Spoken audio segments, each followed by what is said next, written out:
2022 में मेरे भैया को भी गोली मारा था, तो इलाज के दौरान मेरा भैया डेथ कर गए। उसके बाद आज पिताजी को फिर मारे।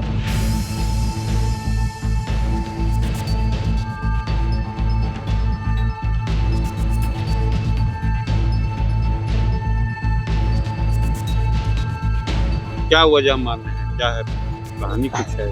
दुश्मनी है इनसे कामेश्वर पासवान।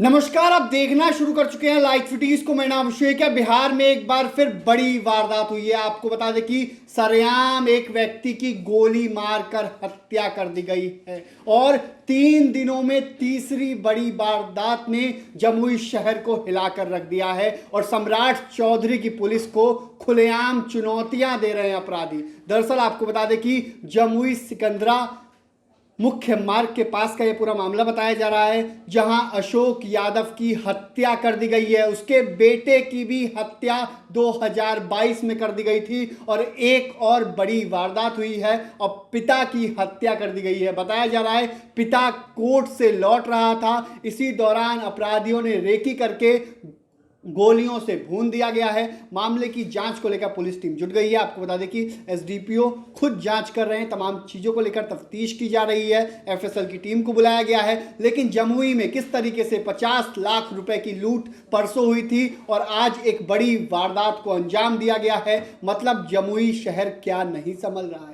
क्या जमुई में एक बार फिर अपराध पनप रहा है? क्या सम्राट चौधरी की पुलिस से जमुई नहीं संभाला जा रहा है? क्योंकि जिस तरीके से लगातार 3 दिनों में 3 बड़ी वारदात ने हिलाकर रख दिया है, लोग तो सवाल पूछ ही रहे हैं। क्या कुछ कह रहे हैं एसडीपीओ, पहले आप वो सुनिए। राह चलते राहगीर तो सरेआम गोली मार के छलनी कर दिया गया, क्या कहेंगे?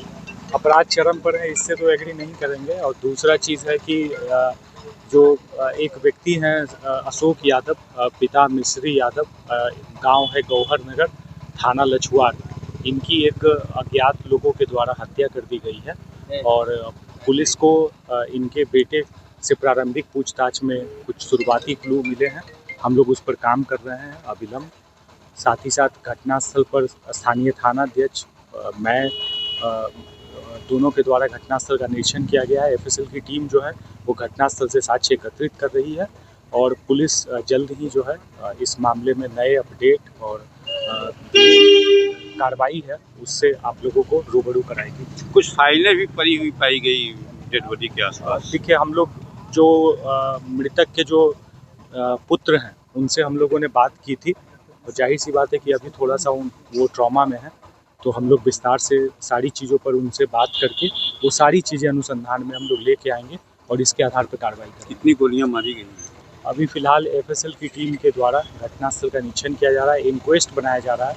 जो आगे अपीयरेंस है फेस का, उसमें एक गोली मुझे दिखी है। इंक्वेस्ट हम लोग तैयार कर रहे हैं, डॉक्टर का पोस्टमार्टम अभी होना है, तो जो डिटेल्ड जो मेडिको साइंटिफिक चीज़ें हैं वो आपके साथ साझा की जाएगी। इनके पुत्र की भी हत्या की गई। देखिए, इनके पुत्र के संबंध में जो केस दर्ज था सिकंदरा में, उसमें जो प्राथमिकी आवेदन है उसमें पेड़ की छांव के नीचे बैठने को लेकर एक विवाद था और उसके कारण इन लोगों ने कुछ लोगों को आरोपित किया था और उस मामले में पुलिस द्वारा ऑलरेडी चार्जशीट सबमिट की जा चुकी है जो एक्यूज्ड हैं और विद्वान न्यायालय में उन सबके विरुद्ध ट्रायल चल रहा है। क्या लगता है सर, लैंड डिस्प्यूट का मामला? यही मैं आप बताना चाहूँगा, ये बहुत प्री मैच्योर होगा कहना, क्योंकि वो जो 2022 में इनके द्वारा जो केस किया गया था वो एफआईआर मैंने पढ़ा है, उसमें सीधे सीधे लैंड डिस्प्यूट का कोई आरोप नहीं था।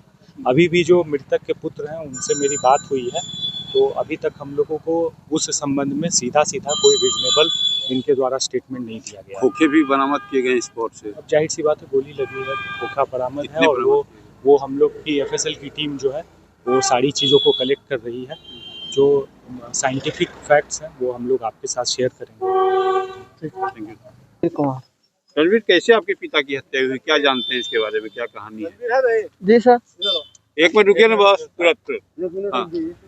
हाँ वो बोलिए, क्या हुआ, कैसे घटना? घटना मेरे पिताजी सुबह गए थे कोर्ट लौट रहे थे, उसके कारण उसके उसी टाइम घटना हुआ था।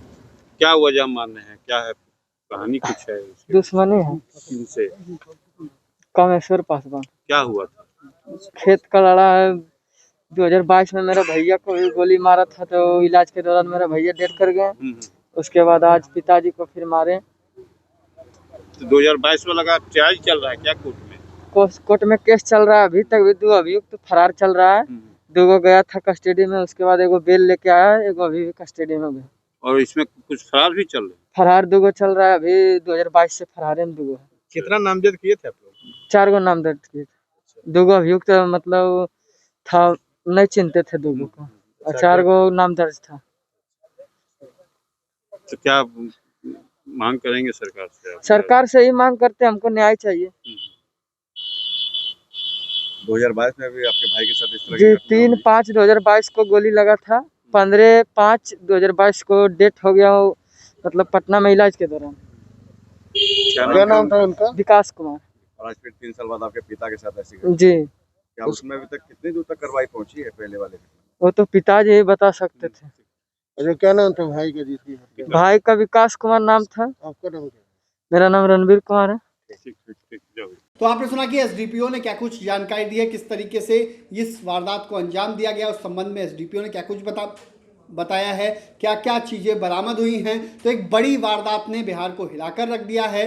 जमुई में एक व्यक्ति की हत्या कर दी गई है, अशोक यादव की हत्या कर दी गई है। कोर्ट से लौट रहा था, इसी दौरान अपराधियों ने गोलियों से भून डाला। तो बने रहिए लाइव सिटीज के साथ, हमारे यूट्यूब चैनल को सब्सक्राइब करिए, उसको लाइक, धन्यवाद।